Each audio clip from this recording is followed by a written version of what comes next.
আসসালামু আলাইকুম। Bankers zone পরিবারের পক্ষ থেকে সকলকে আন্তরিক শুভেচ্ছা। সমন্বিত 4 ব্যাংক সহকারী প্রোগ্রামার এই পরীক্ষাটি অনুষ্ঠিত হয়েছিল 25/9/2020 তারিখে। আমরা এই প্রশ্নটির সমাধান দেওয়ার চেষ্টা করব। সহজ সমাধান। এখানে হচ্ছে how many feet is equal to 1 nautical mile. আমরা জানি যে 1 নটিক্যাল মাইল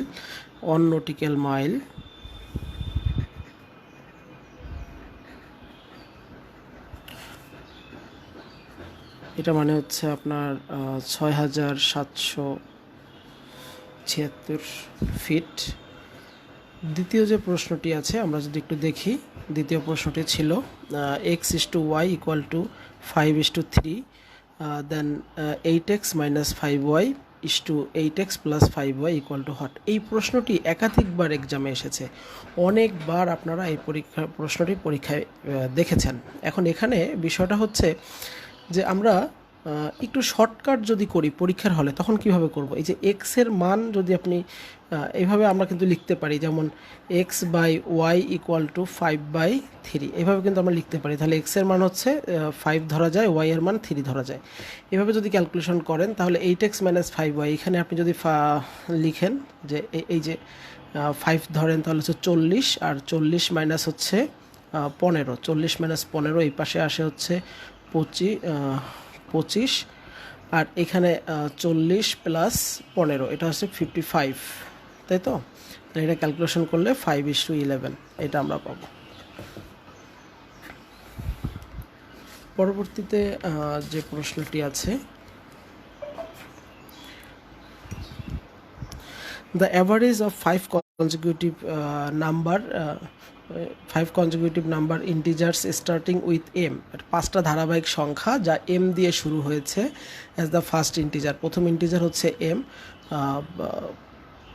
is n, তাহলে অ্যাভারেজ হচ্ছে n। তাহলে 5টা ধারাবাহিক সংখ্যা, তাই না? আমরা এইভাবে লিখতে পারি 1 2 3 4 5, এই হলো 5টা ধারাবাহিক সংখ্যা, তাই না? তাহলে অ্যাভারেজ মানে তো এটা, তাই না? অ্যাভারেজ হচ্ছে এটা, তো এইটার মান বলছে n। তাহলে এখন আবার এই ধারাবাহিক সংখ্যাগুলি শুরু হয়েছে m দিয়ে, তাহলে m দিয়ে যদি শুরু হয় তাহলে এটাকে আমরা লিখতে পারি m। তারপর ধারাবাহিক সংখ্যার ক্ষেত্রে আমরা জানি প্রত্যেকটা 1 করে বেশি থাকে, তাই না? এটা m, এটা হচ্ছে m+1, এটা হচ্ছে m+2, তারপরে হচ্ছে m+3, তারপরে হচ্ছে m+4। তাহলে আমাদের অ্যাভারেজটা চাইছে, n এর মান কত ইন টার্মস অফ m, তাই না? তাহলে এটা হচ্ছে m+2, এটা হচ্ছে আপনাদের অ্যান্সার।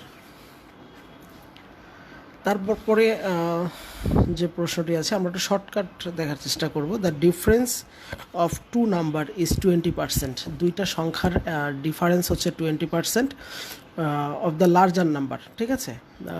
বড় নাম্বারটার চাইতে 20% ছোট, তার মানে বড় নাম্বারটা থেকে যদি 20% বাদ দেন তাহলে আপনি ছোট সংখ্যাটা পাবেন। এখন 20% হচ্ছে বড়টারই 20%। ইফ দ্য স্মলার ইজ 20, আচ্ছা ছোট নাম্বারটা আপনার দিয়ে দিয়েছে, দেন লার্জার নাম্বার ইজ কত, বড় নাম্বারটা কত। তাহলে আমরা বুঝতে পারছি যে এই অপশনে যে নাম্বারগুলি আছে এগুলি সবই বড় সংখ্যা হতে পারে, তাই না? তো এখন কথা হচ্ছে এইগুলি থেকে 20% বাদ দিলে আপনার এই 20 হবে, তাই তো? যেহেতু ছোট সংখ্যাটা হচ্ছে 20, তাহলে আমরা যদি এখানে অপশন ধরে টেস্ট করি তাহলে এই যে 25-এর 20% মানে কত? আমরা জানি 10, এই যে 25 সংখ্যাটা আছে, তাই না? এটার 10% মানে হচ্ছে একটা সংখ্যার আগে দশমিক দিতে হবে। তাহলে একটা সংখ্যার আগে দশমিক দিলে আমরা দেখলাম যে আপনার 2.5, এটা 20% মানে হচ্ছে 2 দিয়ে গুণ করতে হবে, মানে হচ্ছে 5, তাই তো? তাহলে এই 25-এর 20% মানে হচ্ছে 5। তাহলে 25 থেকে যদি 20% বাদ দেই, এই 25 মাইনাস 5 ইকুয়াল টু 20, দেখেন মিলে গেছে। তাহলে এটা হচ্ছে আমাদের এই প্রশ্নের অ্যান্সার। পরবর্তীতে যে প্রশ্নটি আছে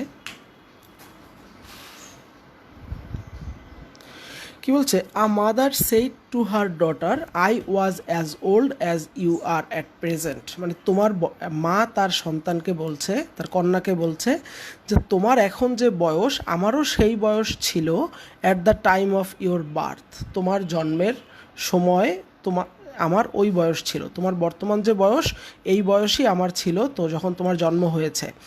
if the mother's age is 38 years now, যদি মায়ের বয়স বর্তমানে 38 বছর হয়, the daughter's age 5 years back, 5 বছর আগে ডটারের বয়স কত ছিল। দেখেন বিষয়টা হচ্ছে এরকম যে এইটা যদি এখন মায়ের সম্পূর্ণ বয়স হয় 38 ইয়ার্স, ঠিক আছে, আমি যদি এটাকে ব্যাপারটা এভাবে চিন্তা করি যে মা এইখানে যখন মায়ের বয়স তখন ওই সন্তানটা জন্মগ্রহণ করেছে, ঠিক আছে, ডটার জন্মগ্রহণ করেছে এবং সে আরও এতখানি এসেছে, তার মানে হচ্ছে এটা সমান, ঠিক আছে। তার মানে সন্তান এখানে যদি জন্মগ্রহণ করে, সন্তানের বয়স এখন এত, তাহলে এইটাই আবার মায়ের আগের বয়স ছিল, ঠিক আছে, সন্তান জন্মের আগের বয়স ছিল। তার মানে আমরা লিখতে পারি এটাকে 2 দিয়ে ভাগ করলে এইখানে এই পাশে আছে 19 বছর, এই পাশে আছে 19 বছর, ঠিক আছে। তাহলে সন্তানের বয়স 19 আর মায়ের বয়স ওই সময় মানে সন্তান জন্মগ্রহণ করার সময় ছিল 19। তাহলে এখন প্রশ্নে চাইছে যে 5 ইয়ার্স ব্যাক, 5 বছর আগে ডটারের বয়স কত ছিল, তাহলে 19 - 5 = 14 বছর। এটা হবে হচ্ছে আমাদের এই প্রশ্নের অ্যান্সার, ঠিক আছে। পরবর্তী যে প্রশ্নটি ছিল এখানে ছিল the price of a pen is 25% more than the price of a book, একটা বইয়ের চেয়ে পেনের মূল্য 25% বেশি। The price of a pen holder is 50% more than the price of a book, how much is the price of the pen holder more than the price of the book. এটা আপনারা কিন্তু percentage চ্যাপ্টারে আমাদের lecture শিটে ছিল, এই ম্যাথটা অনেকবার ছিল ব্যাংকার্স জোনের লেকচার শিটে, আর এছাড়া এই প্রশ্নটি অনেকবার পরীক্ষায় এসেছে। দেখেন এখানে বিষয়টা হচ্ছে এরকম যে আমার বুকটা কিন্তু মাঝখানে আছে, তাই না, যে বইয়ের পেনের দাম 25% বেশি বইয়ের চাইতে, তাহলে আবার বলতেছে পেন হোল্ডার যেটা আর কি কলমদানি, এইটার দাম আবার 50% বেশি ওই বইয়ের থেকে, তাহলে বুকটাকে আমরা মাঝখানে রাখবো, তাই না। আচ্ছা, তাহলে বুকটাকে যদি আমরা লিখি যে বুকের প্রাইস হচ্ছে 100 টাকা, ঠিক আছে, তাহলে আপনি বলেন এই পেনের প্রাইস কত, পেনের প্রাইস হচ্ছে 25% বেশি, তার মানে 125, তাই তো। তারপরে আমি যদি লিখি যে পেন হোল্ডারের দাম কত, 50% বেশি বইয়ের চাইতে, তাই না, পেন হোল্ডার হচ্ছে 50% বেশি বইয়ের চাইতে, তাহলে এটা হচ্ছে 150। এবার কথা হচ্ছে আমাদেরকে বলছে এই পেন হোল্ডারের দাম, এই পেন হোল্ডারের দাম more than the price of the pen, এই পেনের চাইতে পেন হোল্ডারের দাম কত পার্সেন্ট বেশি, ঠিক আছে, হাউ মাচ। তাহলে এখন এই দুইটা নিয়ে আমরা কাজ করব, তাই তো। দেখেন এখানে হচ্ছে চেঞ্জ ডিভাইডেড বাই অরিজিনাল, আমি কিন্তু পার্সেন্টেজের ক্লাসে আমি বারবার দেখিয়েছি এই সূত্রটা, change divided by original into 100, ঠিক আছে। দেখেন এই চেঞ্জটা কত, চেঞ্জ হচ্ছে আপনার 25, পার্থক্য আছে হচ্ছে 25, আর অরিজিনাল কত আছে, অরিজিনাল হচ্ছে প্রথমটা মানে যেটা শেষেরটা, যেটা বেইস, যার উপরে আপনি ক্যালকুলেশন করবেন, অফের পরেরটা, বুঝছেন, অফের পরেরটা। তাহলে এটা হচ্ছে রয়ের বলা যায়, তাহলে অরিজিনাল হচ্ছে আমার পেনের সাথে তুলনা করতে হবে, তাহলে পেন হচ্ছে 125, তাই তো, ইন্টু 100, তাহলে ক্যালকুলেশন করলে এটা হচ্ছে 5 আর হচ্ছে 20, তার মানে হচ্ছে 20%, ঠিক আছে। এটা ছিল আমাদের এই প্রশ্নের অ্যান্সার। পরবর্তী যে প্রশ্নটি আছে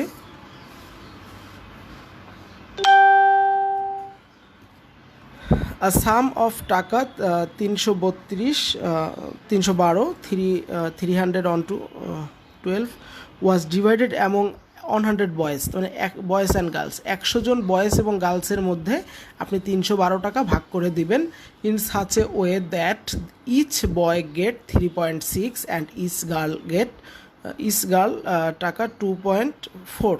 আচ্ছা, নাম্বার অফ গার্লসের সংখ্যা কত, দেখেন এখানে টাকার কথা বলেছে, ঠিক আছে, গার্লস পাবে কত টাকা, প্রত্যেক গার্লস কত টাকা করে পাবে, প্রত্যেক বয়েজ কত টাকা করে পাবে, মোট টাকা কত, ঠিক আছে, আর টোটাল বয়েজ আর গার্লসের সংখ্যা দিয়েছে, এখানে গার্লসের সংখ্যা চাইছে। এই প্রশ্নটা আমাদের লেকচার শিটে ছিল। দেখেন এখানে আপনি যদি দেখার চেষ্টা করি আমরা, যে আমার মনে করি যে গার্লস যেহেতু চাইছে আমার, ঠিক আছে, আমি গার্লসের সংখ্যাটাকে আমি ধরবো এক্স, গার্লস সমান এক্স, তাহলে বয়েসের সংখ্যা কত হবে, যেহেতু দুটো মিলে আছে 100, তাই না, তাহলে 100 - এক্স, এই হচ্ছে বয়েসের সংখ্যা। এবার আপনি দেখেন যে গার্লস পাচ্ছে 2.4 করে, তাই তো, তাহলে আমরা লিখতে পারি 2.4x, এক একজন যদি 2.4 করে পায় তাহলে এক্স জনে পাবে 2.4x। আচ্ছা, এবার বলছে আমার বয়েস পাচ্ছে 3.6, তাহলে সেটাকে আমি যদি সংখ্যা দিয়ে বয়েসের সংখ্যা দিয়ে গুণ করি তাহলে আমি পাই এত টাকা আর এত টাকা। এই দুইটা টাকাকে যদি আমি যোগ করি তাহলে আমি পাবো হচ্ছে কি 312। এটা হচ্ছে আমাদের ATQ according to the question. তাহলে এইটা ক্যালকুলেশন করলে আপনারা এক্স এর ভ্যালু পাবেন 40। এই প্রশ্নের অ্যান্সার হবে হচ্ছে 40, মানে এক্স এর সংখ্যা, বয়েসের সংখ্যা কত 40। পরবর্তীতে যে প্রশ্নটি আছে দেখেন কি বলছে, a nurse has to record temperature of COVID-19 patients. একজন নার্স COVID-19 প্যাশেন্টের টেম্পারেচার রেকর্ড করবে, কি বলছে ইন সেলসিয়াসে তাকে রেকর্ড করতে হয়, but her thermometer reads Fahrenheit, কিন্তু তার থার্মোমিটারে কি দেখায়, ফারেনহাইটে দেখায়। The patient's temperature is 100.7 degree Fahrenheit. আচ্ছা, প্যাশেন্টের টেম্পারেচার হচ্ছে 100.7 ডিগ্রি ফারেনহাইট। হচ্ছে what is the temperature in Celsius degree. এখানে মূলত বিষয়টা হচ্ছে ফারেনহাইটকে সেলসিয়াসে কনভার্ট করা। এটা আপনারা জানেন কি না, এটা টেস্ট করা হয়েছে। দেখেন সেলসিয়াসের কনভার্ট করার সিস্টেম হচ্ছে এরকম যে ফারেনহাইটে আমার যেটা থাকবে এইখান থেকে আমি 32 বাদ দিব, তারপরে আমি ভাগ করব 1.8 দিয়ে। এটা আমাদের বিজ্ঞান বইতে ছিল, 9-10 বিজ্ঞান বইতেও ছিল।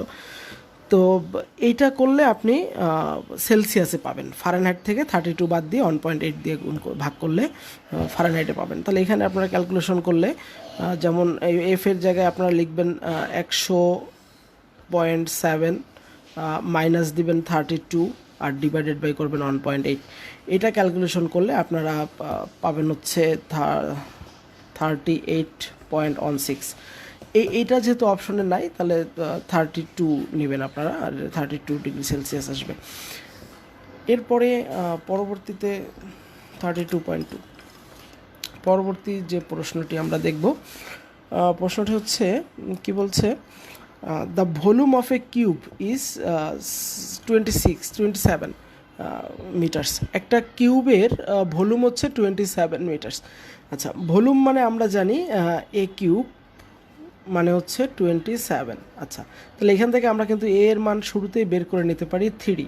আচ্ছা, এবার বলছে find the surface area of the cube. এই কিউবের সারফেস এরিয়াটা বের করতে বলছে। আচ্ছা, সারফেস এরিয়ার সূত্র আমরা কি জানি, সারফেস এরিয়ার সূত্র আমরা জানি 6a²।